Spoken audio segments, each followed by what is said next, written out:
We moved in about 4 months ago. Small house, quiet street, nothing fancy, just enough for the two of us. At first, everything was great. You know that cozy feeling you get in a new place?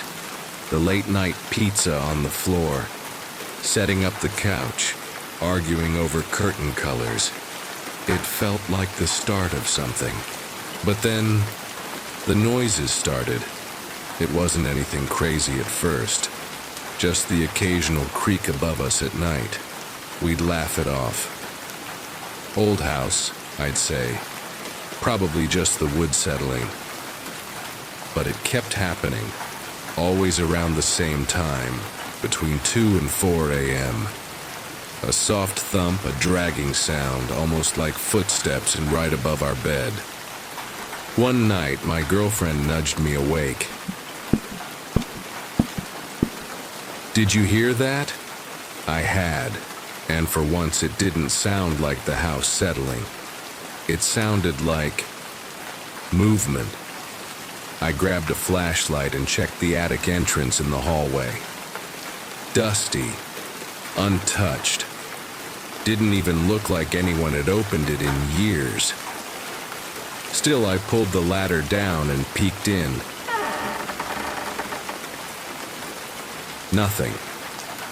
Just old insulation, a few boxes left by the last owner, and cobwebs. We tried to move on, but then food started going missing. First it was a pack of granola bars, then a frozen dinner we both remembered buying. She thought maybe I'd eaten it late at night. I thought maybe she had. But then we noticed stuff moving. Nothing major, just little things. Keys not where we left them. Cabinet doors cracked open in the morning. Drawers left ajar. It was subtle, just enough to make you second-guess yourself.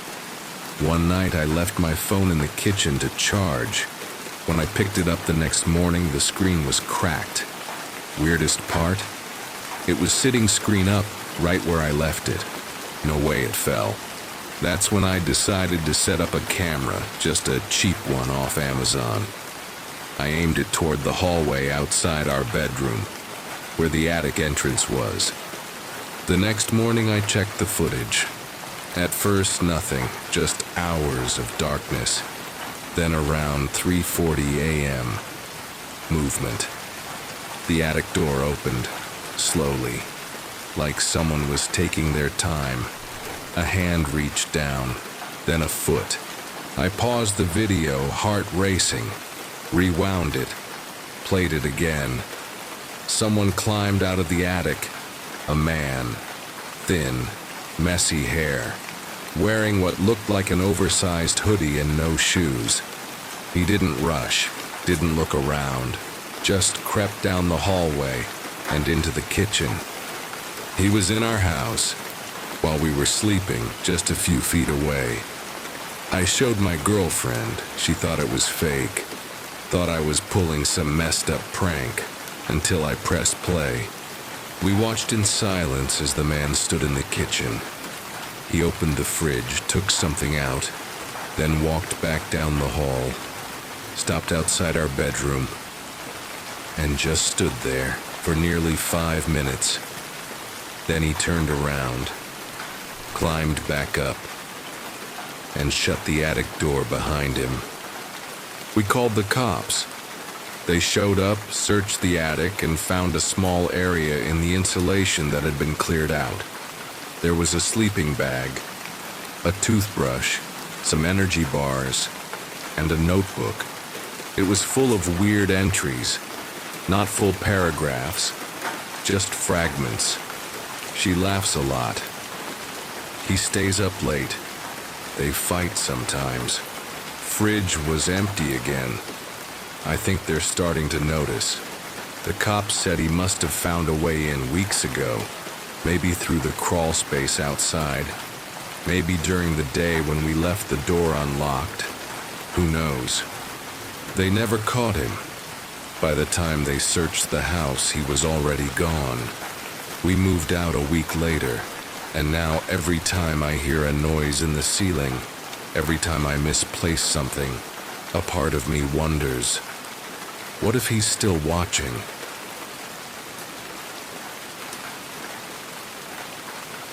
I took a babysitting job last summer that still messes with my head. It was for this quiet, wealthy family who had just moved into the edge of town. The dad was tall and stiff. The mom didn't talk much. The type that smiles too wide but never really blinks. Their kid was maybe 4 or 5, didn't talk much either. Sweet but off somehow. The house was huge. Way too big for 3 people. And clean. Not just normal clean, hospital clean. Every surface spotless. No clutter, no family photos. Not even magnets on the fridge. Right before they left for their dinner date, the dad pulled me aside and said something I'll never forget. "Just one rule," he said, real calm.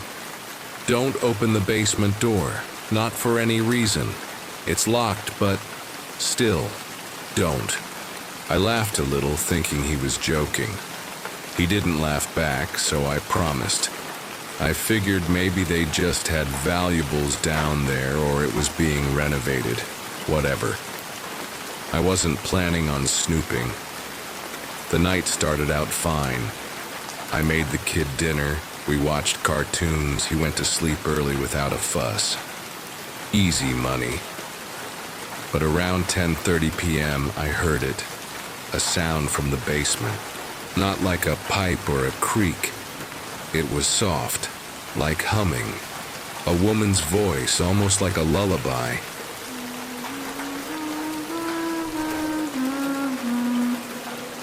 I froze, checked on the kid, still asleep. Then I walked to the basement door. It was plain, unmarked. The doorknob looked old, worn, like it had been turned thousands of times. The humming stopped the second I touched it. I stood there for a while, listening. Nothing. I backed away. That happened the next 2 times I babysat too. Always around the same time. Always humming. The 3rd night I finally asked the little boy about it. "Who sings in the basement?" He blinked at me. "No one. Mommy says never to open that door." Then he whispered, "She gets mad when people go down there." "Who gets mad?" He looked away and didn't answer. That night I couldn't take it anymore. I waited until the kid was asleep, took a bobby pin and picked the basement lock. I don't know what I expected, but it wasn't this. The stairs led down into pitch black. I used my phone flashlight and descended slowly. The smell hit me first, like mildew and something sour. Then the light caught dozens of cribs, old ones, metal bars, some broken, some still rocking slightly. Toys everywhere, stuffed animals with missing eyes, dolls that looked chewed up, and in the far corner, a camera, pointed straight at the stairs, still recording. That's when the door above me slammed shut. I bolted back up, but the knob wouldn't turn. I pounded on the door, screamed, nothing. Then I heard footsteps walking away. The next morning I woke up in my own bed. No idea how I got there. I checked my phone. No call history, no texts from the parents. When I drove past their house that afternoon, it was gone. Like it had never been there.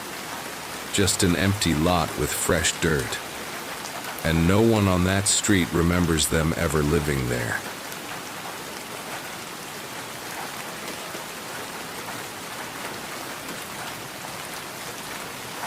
It started off normal. Just me swiping late one night, bored, not expecting much. And then I matched with her. Profile said her name was Maya. She was pretty, had this kind of eerie vintage vibe. Black and white photos, old band tees, little captions like "Lost in Time." I figured it was just a style thing. We start talking. She's cool. A little weird, but in a cute, mysterious kind of way. Says she's into old movies, late-night drives, cemetery walks. I thought she was just quirky. But here's the first weird thing. She never wanted to video call. Whenever I'd bring it up, she'd say her camera was broken, or that she doesn't like how she looks on video. All right, red flag. But I kept talking to her. She made me feel seen. And lonely nights hit different, so I let it slide. We talked for 2 weeks straight, every day. She'd always message me around 3 a.m. Never earlier, never later. Just exactly 3 a.m. I asked why once, and she said, "That's when the world's quiet enough to hear the truth." Okay, weird but poetic. Eventually, we planned to meet. She picked the spot, an old diner on the edge of town. Gave me a time, midnight, of course. I show up, but she never does. No message, no call. I wait an hour, then head home feeling like an idiot. When I get back, I check the app. She's gone. Like, profile deleted. No trace of her in our messages. It was like she'd never existed. Now, here's where things really start spiraling. A few nights later, I'm still thinking about it. I Google her name, not expecting anything, just curious. And I find it. An obituary, same name, same town. She died 2 years ago in a car accident. The picture in the obituary? Same girl from the dating app. Same black and white photo. I sat there, frozen. Literally felt my body go cold. I thought maybe someone was using her identity, some sick joke. But who deletes a fake profile after ghosting someone? I try to forget about it. But that night, 3 a.m. hits, and my phone buzzes. It's a message from an unknown number. No contact name, just a number I don't recognize. I open it. "Why'd you stop talking to me?" I don't respond. I block the number. Next night, 3 a.m. New message. Different number. Same words. "Why'd you stop talking to me?" This goes on for a week. New number every time. Same message. Always at 3 a.m. One night I stay up, just staring at the clock. When it hits 2:59, I get chills. Then, exactly at 3 a.m., my phone buzzes again. But this time, it's not a message. It's a FaceTime request. No caller ID. Just a dark screen thumbnail. It rings once, twice, then ends. I don't sleep that night. Next morning, I check my phone. There's a new photo in my camera roll, one I didn't take. It's a screenshot of me, laying in bed. From the foot of the bed, I live alone. Now every night at 3 a.m., my phone buzzes. Even after I got a new phone, new number, factory reset, I don't even open the messages anymore. But they still come. Sometimes I think about messaging back or answering the call, just to see what happens. But deep down I know I already did, the first time I swiped right.